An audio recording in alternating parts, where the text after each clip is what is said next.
I get lost in design. To be in the design moment is to feel connected to God. It's something that is so intrinsic to what I do that it honestly is not something that I think about at all. It's my life. My name is Bea Pila, and I'm an interior designer. And I'm also the pioneer of what I call the Design Enlightenment movement.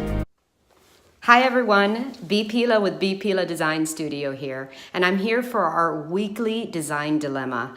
Today's dilemma is really something that I think will hit home for a lot of people. It comes from Victoria, and it's something that I think a lot of young mothers go through. So here we go. Victoria says, "Dear Bea, here is my design dilemma. I live in a townhouse that feels spacious enough. I have 2 little guys and like to have a visual of them when they're playing. What has happened is that the whole entire first floor of our home is a playroom. I'm not sure if there is a way to utilize this space better. I have toys under the TV and in a small armoire behind the dining room table, which is also our kitchen table. The patio seems like a great place to put a play area, but for half the year, it's too hot to really play out there. So the toys get everywhere through the house. I'd love to know if there was some way to designate a space where the kids could play, ideally in front of the TV area. I feel like my coffee table is too big, and I'm not sure if it would be better to have a different shaped couch or sitting arrangement. I would love your input. Bea, as I desperately want my home to feel sacred, I would love to see a separation between kids' areas and the rest of the house so I can have a corner for grown-ups. Thank you." All right, so yeah, I know. I looked at the pictures and I see that you're living an incredibly authentic life. And I love that. First and foremost, I always want to start with gratitude.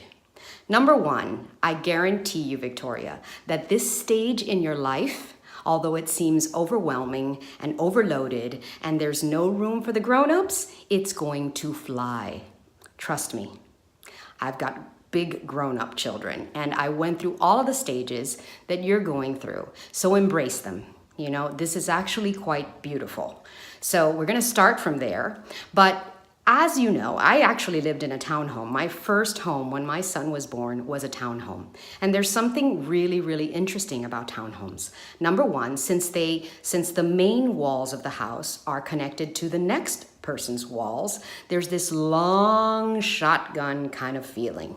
And that long wall seems to go on forever until there's literally light at the end of the tunnel, which happens to be a pretty nice view in your case. Okay, that's where your dining room table is.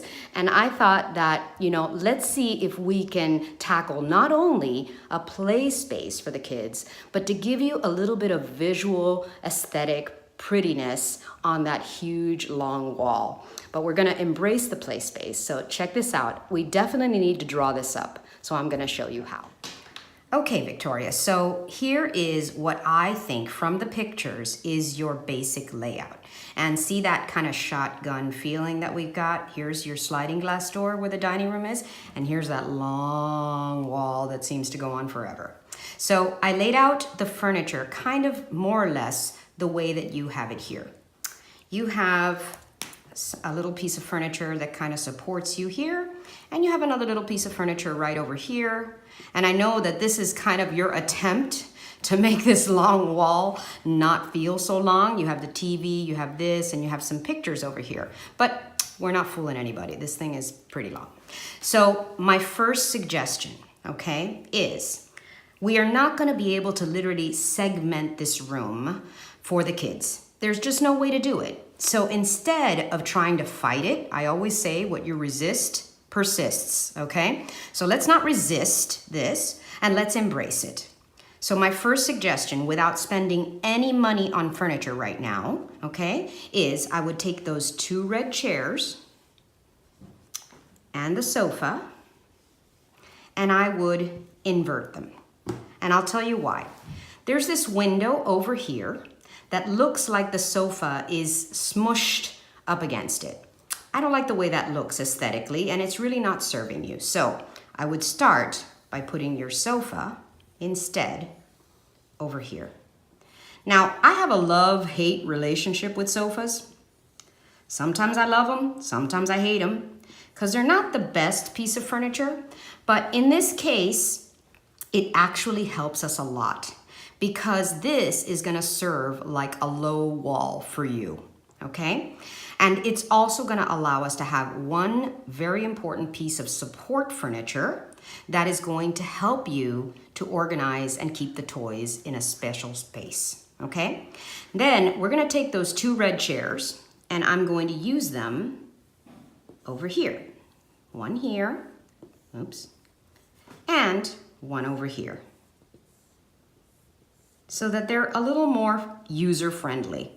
And I would maybe get a really nice table in between them, something like that, okay? We'll tackle the coffee table later. But now, what happened here is that we created a wall, a low wall.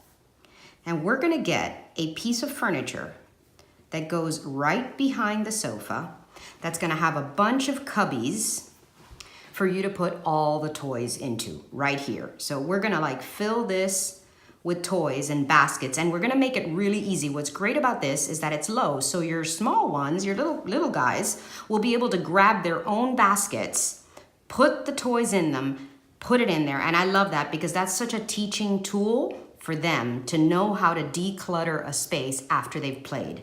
And you can literally train them that this is their hangout. Now, I'm gonna get rid of this piece of furniture right here.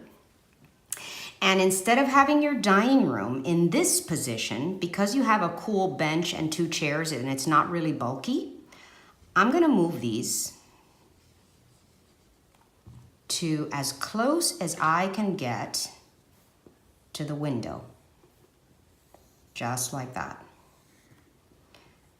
Okay, and we can actually put the bench on this side, put the chairs on this side. And let me tell you the reason that I did this. Now, all of a sudden, I've carved out a section between the 2 living spaces. And by putting this here, I would like for you, so this is an imaginary line, okay? This is your playroom, okay? So how are we going to make that feel like the playroom so that the kids know this is where we go to play, okay? We're gonna anchor it with a really fun rug that is durable. I would recommend you get either, you could even have fun with rubber mats. There's also a product called Floor, which are carpet tiles that you can wash, and you can literally have real fun creating carpet tile layout here, so that this is their space. Here's their storage, here's their area, and it's basically floor with a carpet tile. Now, we're also, oops, lost my chair. We're also gonna do something else that's a little out of the box.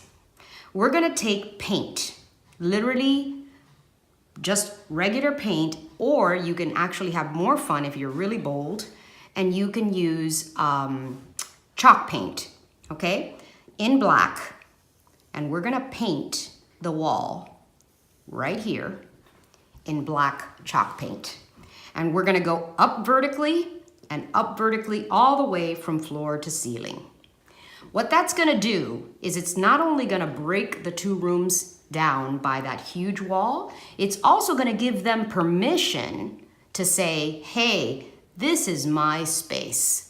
This is where I get to write on the walls. This is where I get to pin up my artwork. And believe it or not, there's all kinds of cool things today, like magnetic boards, dry erase boards, dry erase wallpaper, chalk paint, anything you want could go on this wall. And if you really want to get even more design oriented, you could do a little wood trim on the sides that could really isolate this visual space. So now all of a sudden, the kids have a real play area, and they know that this is where they go to play. I saw that you have some little tables that are kid size. Those could go right on there. And believe me, they're gonna create a habit of knowing that this is where they go to play. They can put away their stuff, and they can stay on this space, all right? I would also get a couple of nice looking trunks that could feel like a bench, and they can put more toys in there.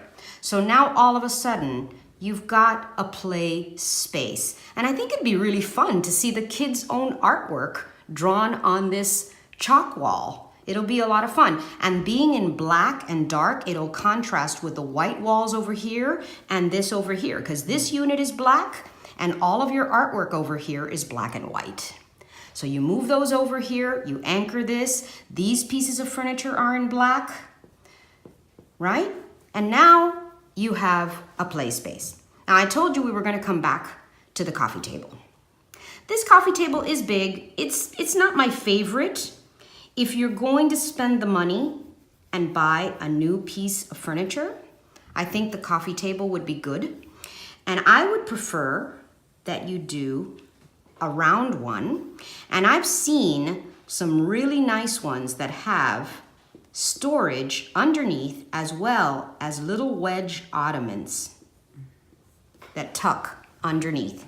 If you can find that, you can pull those ottomans out. The kids can play games on this table and have a nice adult and kid game playing night with the little wedges. And when they're not playing, you can pull the wedges out and use them as your own footstools for adult time.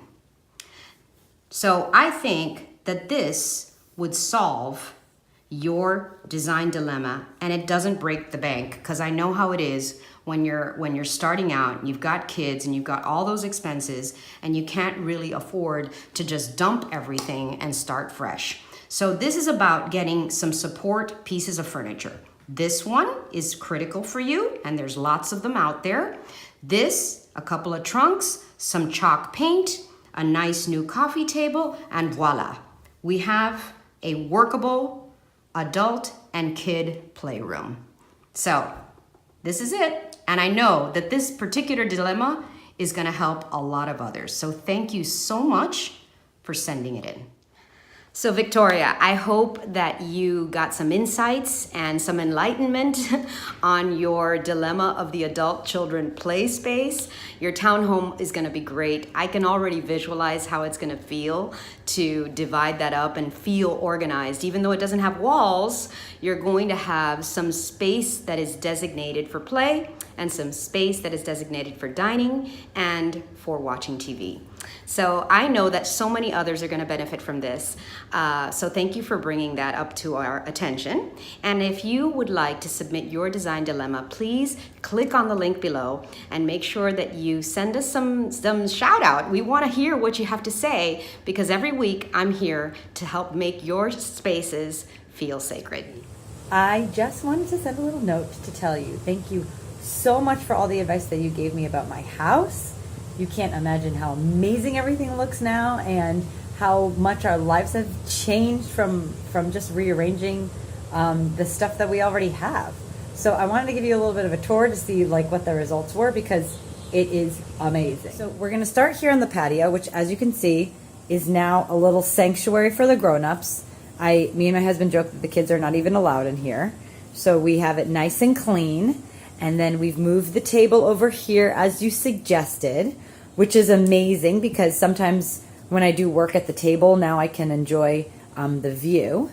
Here is the toy area, and I haven't invested in any like nicer things. I just used what we had in the house already just to see how everything looked, but I'm going to probably get a new mat there to be a little bit nicer, and maybe, put the paint on the wall as you suggested. And it really breaks up the space really nice. And then we rearranged the living room. I mean, look how nice it is. Just everything's so clean. And now this is like a space that is free of toys usually.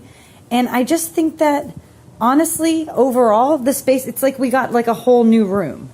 It's phenomenal. That's where we are. That's us now. I'm so excited to kind of go. I got the green light. Even my husband said that he loves the space, which I was so surprised. The kids love it. They think that they have their own playroom now, which they do, which they didn't have any of their own space. So it's like everyone has their own space, and I feel like things get cleaned up so much faster. I don't know, because everything has a space. And also the best part is now I like have tabs on all the toys. So we're not wasting anything. There's not things like hidden in boxes and closets that the kids don't play with. And if they don't play with them, I can clearly see that they're not playing with them, and then we just can donate things. So it also, relieves clutter in the house. So I can't thank you enough, B. You're my hero. You are a genius, and thank you for design therapy.